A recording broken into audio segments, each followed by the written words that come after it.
Hello everyone, कैसे हो आप सब। आई होप कि आप लोग बहुत अच्छे होंगे।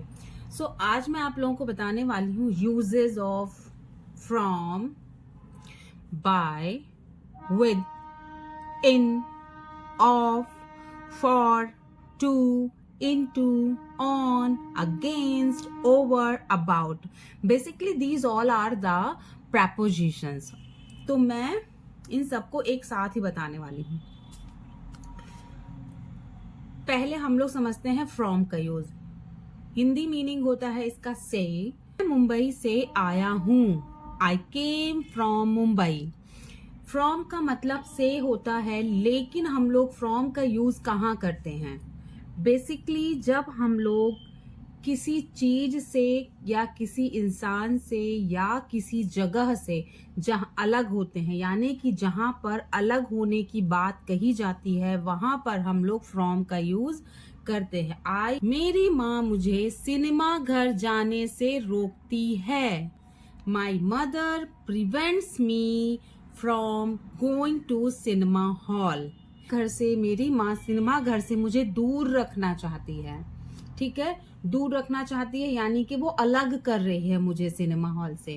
दैट्स वाई हम लोगों ने यहाँ पर फ्रॉम का यूज किया है, क्योंकि अभी मैंने बताया था कि जहां पर अलग होने की बात होगी किसी इंसान से, किसी चीज से या किसी जगह से, तो वहां हम लोग फ्रॉम का यूज करेंगे। यहाँ मेरी माँ मुझे सिनेमा हॉल से दूर रख रही है, अलग करने की कोशिश कर रही है। That's why we are using here from. By का मतलब द्वारा भी होता है और तक भी होता है। कहीं कहीं हम लोग द्वारा लगाते हैं।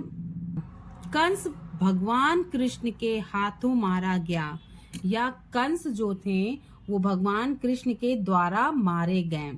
तो Kansa was killed by Lord Krishna, यहाँ द्वारा आया है। कंस जो था भगवान कृष्ण के द्वारा मारा गया। दैट्स वाई हम लोग यहाँ पर बाय का यूज कर रहे हैं।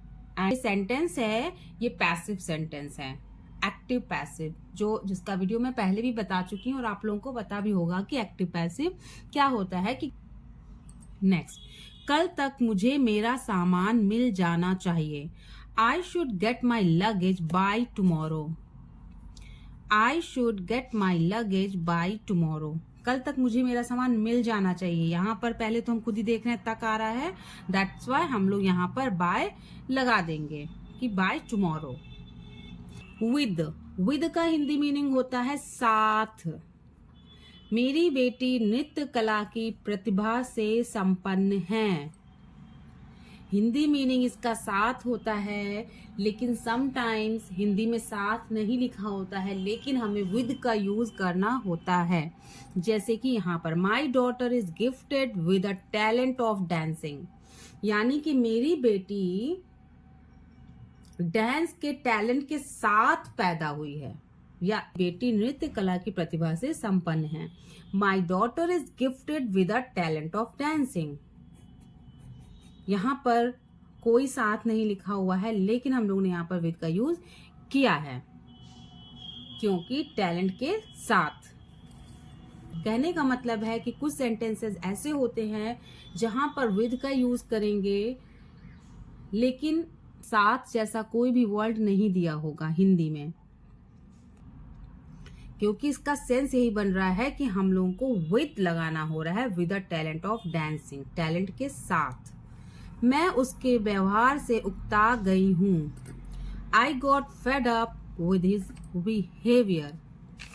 मैं उसके व्यवहार से उकता गई हूँ। हम लोगों ने यहाँ पर विद का यूज किया है क्योंकि मैं उसके व्यवहार से परेशान हो गई हूँ, मतलब मैं उसके साथ रह रही हूँ, चाहे 4 घंटे बिता रही हूँ, चाहे 5 घंटे बिता रही हूँ, चाहे 6 घंटे, चाहे 2 घंटे, मैं उसके साथ रह रही हूँ, तभी तो टाइम स्पेंड कर रही हूँ, तभी तो मैं उसके व्यवहार से उकता गई हूँ। दैट्स वाई हम लोग फीलिंग्स को समझेंगे, यानी भावनाओं को समझो। तो भावनाओं को समझते हुए यहाँ पर विद का यूज करेंगे। वह मुझ पर मेहरबान था।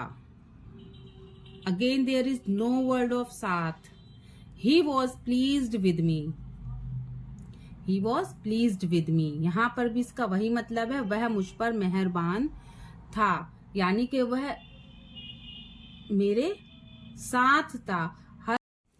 वह अब आते हैं इनके यूज में। इनका मीनिंग होता है हिंदी में, वह संगीत में निपुण थी। She was well versed in music.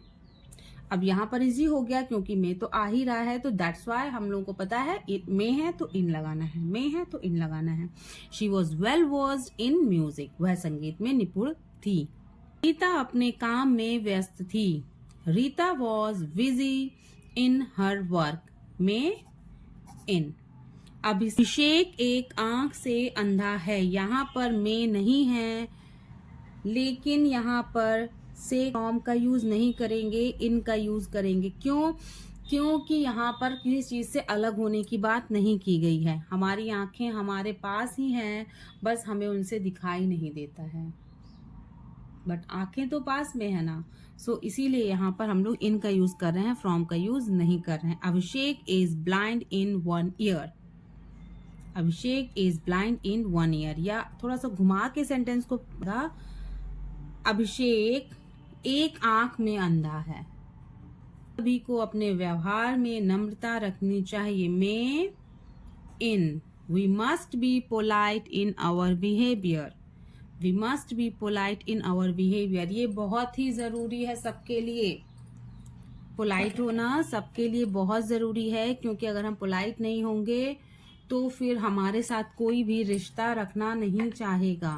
Of का मीनिंग होता है का, की, के, को। मुझे खाना खाना बहुत पसंद है। ऑफ का यूज कैसे करेंगे? I am fond of eating food. I am fond of eating food, मुझे खाना खाना बहुत पसंद है।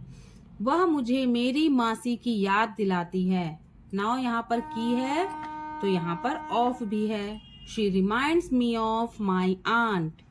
She reminds me of my aunt, वह मुझे मेरी मासी की याद दिलाती है। यह मेरे लिए सम्मान की बात नहीं है। It is not a matter of great honour for me. It is not a matter of सम्मान की है तो ऑफ भी है। It is not a matter of great honour for me. For का मीनिंग होता है लिए। क्या वह नेवी के लिए तैयारी कर रहा है? या अगर के लिए नहीं भी आता है तो क्या आएगा? क्या वह नेवी की तैयारी कर रहा है? तो वहां पर भी हम लोग समझेंगे कि कहने का मतलब है यहाँ पर भी अब भावना को समझना पड़ेगा। Is he preparing for the navy? Is he preparing for the navy? क्या वह नेवी के लिए तैयारी कर रहा है? Is he preparing for the navy? Next sentence है, उसकी इंग्लिश आप लोगों को खुद बनानी है। क्यों बनानी है? आप होमवर्क समझ लीजिए इसको। इसलिए सीमा अपनी दादी माँ का बहुत ख्याल रखती है। आप लोगों को इसकी इंग्लिश बना के कमेंट बॉक्स में लिखना है। ओके, नेक्स्ट सेंटेंस है, तुम्हें पैसों का हिसाब देना पड़ेगा। तुम्हें पैसों का हिसाब देना पड़ेगा। यहाँ पर भी लिए नहीं है। अगर मैं घुमा के सेंटेंस बोलूं, तुम्हें पैसों के लिए हिसाब देना होगा। You will have to account for the money. You will have to account for the money. तुम्हें पैसों का हिसाब देना पड़ेगा। इस तरह के सेंटेंसेस में भी हम लोग फॉर का यूज करते हैं। हिंदी में ये लिए नहीं आता है, फिर भी हम लोग फॉर लगाते हैं, या कह सकते हैं कि प्रिपेयरिंग के साथ फॉर जरूर लगेगा और अकाउंट के साथ भी फॉर लगेगा। तो हम कह सकते हैं कि कुछ ऐसे वर्ड्स हैं जो पहले से ही डिसाइडेड हैं कि इनके साथ ये प्रपो आने ही हैं। सो आई होप कि आप लोगों को समझ में आया होगा आज की class. Thank you so much. Be happy. Bye bye.